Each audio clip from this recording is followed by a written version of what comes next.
একদিন এক আলেম তার ছাত্রদের নিয়ে বাগানে গেলেন ঘুরতে বেড়াতে। সকল ছাত্র বাগানে গেলেন ঘুরতে গেলেন। তো সকলেই ঘোরাফেরা করলেন। বিকালে যখন সবাই মাদ্রাসায় আসলো তাদেরকে জিজ্ঞাসা করতেছে একে একে কে কি দেখলো। তো একজন উত্তর দিচ্ছে যে আমি গোলাপ ফুল দেখলাম, তার সুঘ্রাণ সুন্দর, আমি মুগ্ধ হয়েছি, আমার বাগান থেকে আসতেই মন চাইলো না, আমার খুব ভালো লেগেছে। মাঝে মাঝে আমার মন চাচ্ছে যে আমি যদি আবার সামনের সপ্তাহে যেতে পারতাম, আমার আরও অনেক ভালো লাগতো। আরও অনেক কিছু বলছে। তো আরেকজনকে জিজ্ঞাসা করছে তুমি কি দেখলা। তো ওই ছাত্র উত্তর দিচ্ছে যে ওস্তাদ আমি সব কিছু দেখেছি, কিন্তু গোলাপ ফুলটা ওইভাবে দেখিনি। গোলাপ ফুলটা ওইভাবে দেখনি মানে, যে আমি দেখেছি দূর থেকে দেখেছি, কাছে যাইনি। কেন? যে তার পুরো শরীরে কাটা আর কাটা, আমি কাটা দেখে ভয় পাই, এই জন্য গোলাপ ফুলের কাছে যাইনি। তখন ওই আলেম তাদেরকে বললেন যে এমনইভাবে প্রত্যেকটা মানুষের মাঝে দুইটা জিনিস আছে, একটা হলো কাঁটাযুক্ত আর একটা হলো ভালো। একটা দেখে মানুষ উদ্বুদ্ধ হয়, মানুষ কাছে আসে, আল্লাহ সুবহানাহু ওয়া তাআলা ভালোবাসে, নিজের ভিতরে অনেক ভালো লাগে। আর একটা গুণ থাকলে, আর একটা জিনিস থাকলে, সেটা মানুষও ঘৃণা করে এবং তার ভিতরেও অনেক খারাপ লাগে, আল্লাহ সুবহানাহু ওয়া তাআলা অনেক ঘৃণা করে। তখন ওই আলেম ছাত্রদেরকে বুঝাই দিলেন যে একটা হলো গুণ আর একটা হলো দোষ। তোমার মাঝে যদি গুণ বেশি থাকে তাহলে মানুষ তোমাকে ভালোবাসবে। তোমার মাঝে যদি গুণ বেশি থাকে আল্লাহ সুবহানাহু ওয়া তাআলা তোমাকে ভালোবাসবে।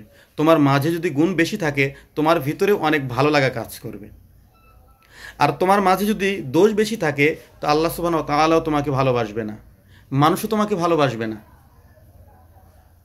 এরপরে ছাত্রকে নসিহা করলেন যে আমাদের উচিত অন্যের বিষয়ে সবসময় গুণটা বেশি দেখা, দোষ না দেখা।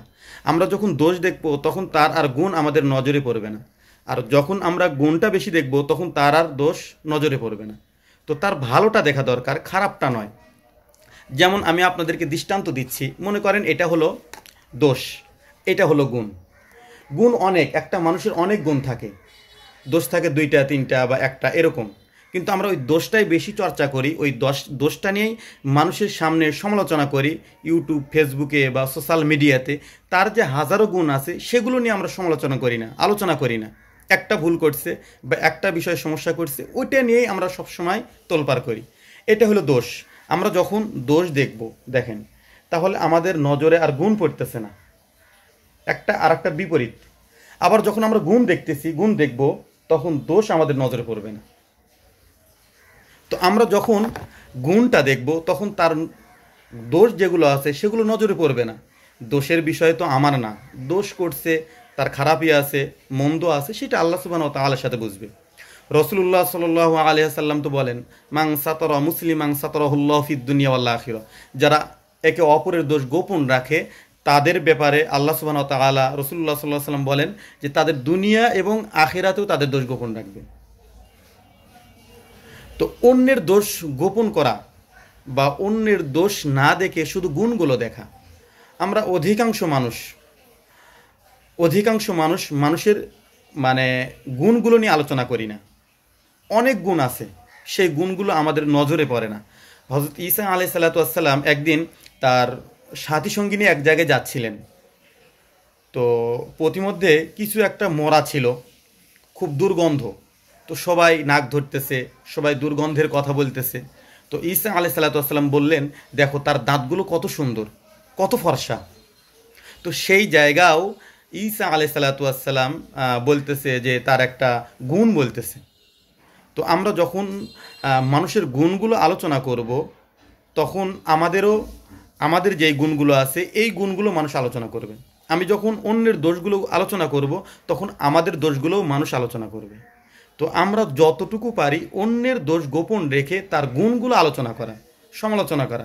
তার এই গুণ আছে, ওই গুণ আছে, এটা আছে, সেটা আছে, এগুলো মানুষের সামনে পেশ করি, এগুলো সোশ্যাল মিডিয়াতে প্রচার করি। কিন্তু আমরা অনেক ভালো ভালো গুণ আছে, অনেক কিছু করে, কিন্তু সেই গুণগুলো আমরা সোশ্যাল মিডিয়ায় তুলে ধরি না। শুধু কি আমরা ধরি হলো তার একটা ভুল করছে, একটা সমস্যা করছে বা কোনো একটা বিষয়ে তার সমস্যা হয়েছে, ওইটা নিয়েই আমরা তোলপাড়।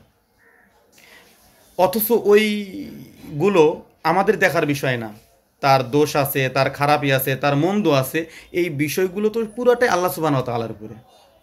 জন্নুল মুমিনিনা খয়রন, মমিন তো একে অপরের উপর ধারণা করবে ভালোটা। তো আমরা ধারণা করি খারাপটা, যেটা করছে সেটাও ধারণা করি, যেটা করে নাই সেই পর্যন্ত আমরা ধারণা করে বসে থাকি। একজন একটা বলছে ওইটা নিয়েই আমরা দৌড়দৌড়ি করি, লাফালাফি করি, ওইটাই সোশ্যাল মিডিয়াতে আমরা ছেড়ে দেই। অথচ আমরা এটা খোঁজ নেই না, দেখি না, বা এটা ভালোভাবে যে ওখানে গিয়ে দেখা যে আসলে এই বিষয়টা কতটুকু সত্য, কতটুকু ঠিক, এগুলো আমরা দেখি না। তো আমাদের উচিত যে অন্যের গুণগুলো দেখা, দোষ না দেখা। দোষের বিষয়ে আল্লাহ সুবহানাহু ওয়া তাআলা আছেন, হাসরের কাঠগড়া আছে, সেখানে তো আল্লাহ সুবহানাহু ওয়া তাআলা তাকে ধরবে। ওই বিষয়ে তো আমার সমালোচনা করার দরকার নেই। আজকে দেখেন চা স্টলে বলেন, এখানে সেখানে শুধু মানুষের দোষ নিয়ে আলোচনা। অমুকে এটা করলো, অমুকে ভালো মনে করো, ও তো এটা করে, অমুকে ভালো মনে করো, সে তো এটা করে, অমুকের কথা বলতেছে, আরে ওর কথা বাদ দাও। তো আমরা শুধু দোষ দোষ দোষ নিয়ে পড়ে আছি। অথচ যে দোষের কথা আমি বলতেছি, আমার ভিতরে যে হাজারো দোষ, সেই দোষগুলো কখনোই আলোচনা করতেছি না। আমার ভিতরে যে লক্ষ লক্ষ দোষ আছে, এগুলো আমি মানুষের সামনে বলতেছি না। অথচ একজন একটা দোষ করছে, একজন একটা ভুল করছে, সেটা নিয়ে তামাম দুনিয়ায় নাচানাচি করতেছি। এটা কি একজন মুসলমানের কাজ? সেও তো আমার মুসলিম ভাই।